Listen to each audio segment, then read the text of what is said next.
I died in every Mario Wonder level to answer one question. What is the fastest way to die? You might think the answer is obvious. A level where you run forward until there's an enemy and then you die. But there are actually faster strategies depending on the level. I'm going to show you the most interesting and fastest ways to die in Mario Wonder, starting with the level Bounce, Bounce, Bounce. For each of the levels, I will be using the first frame that Toadette moves to the first frame where the text "Too Bad" pops up. That way I can consistently time it. Spike Rock Plateau Bounce Bounce Bounce took exactly 218 frames to die. The next level is Angelfish Trial with 149 frames. Most of these levels we will be using the badge Jet Run, as this will make Mario the fastest. But we will be using other badges in different levels. For example, even though I'm using Jet Run here, running straight forward in Rogs in the Ruins is one of the slowest ways to die in this game with 143 frames. Upshroom Downshroom, while one of my favorite levels in the game, unfortunately it takes 128 frames to die. Funnily enough, my least favorite level, Wubba Ruins, is only 1 frame faster at 127 frames. And just like that, we are already at some very fast deaths. At 123 frames, we have 2 levels. The Desert Mystery, with Quicksand slightly slowing down Mario, and Missile Meg Mayhem, where you have a very long run until you see an enemy. I wanted to show off the level Superstar Trial to show the difference in the ways you can die. It takes 119 frames to die if you just ground pound into the pit immediately. But if you continue running forward into the enemy, it takes only 93 frames. Bowser's Rage Stage is a fun one because you can cut out some frames by using the double jump badge and then ground pound canceling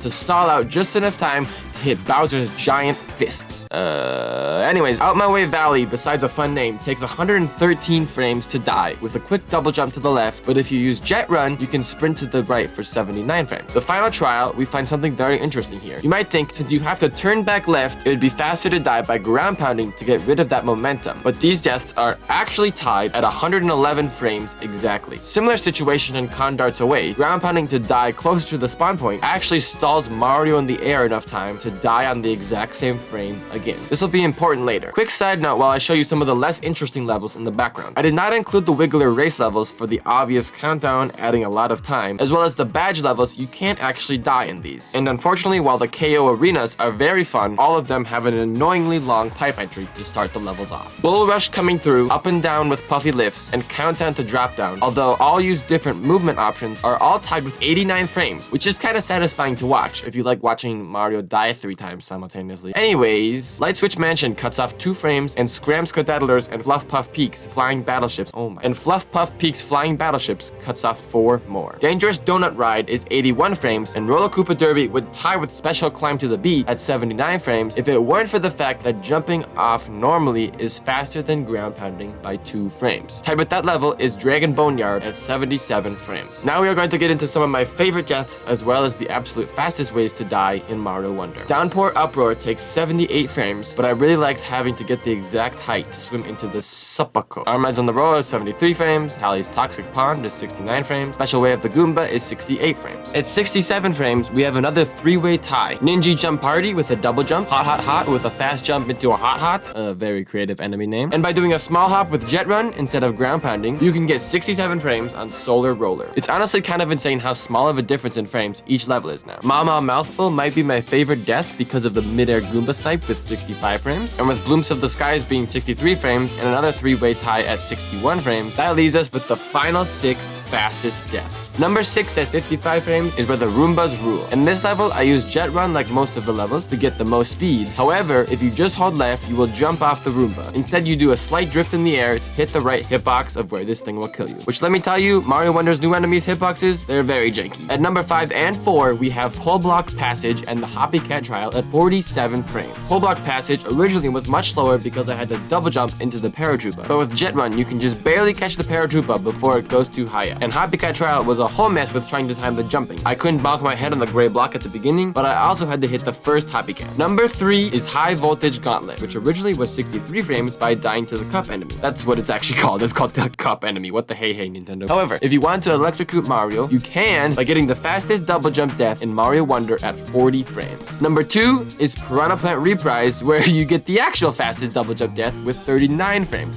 1 frame less than High Voltage Gauntlet. But for the level you've been waiting for, number 1 with a measly 33 frames is the Sharp Trial Launch to Victory, where you launch yourself into a spike with the actually fastest double jump death in Mario Wonder. And so, the fastest way to die in Mario Wonder is Valley Full of Noodles by using Jet Run to immediately die to this noodle to the left with a 27 frame death.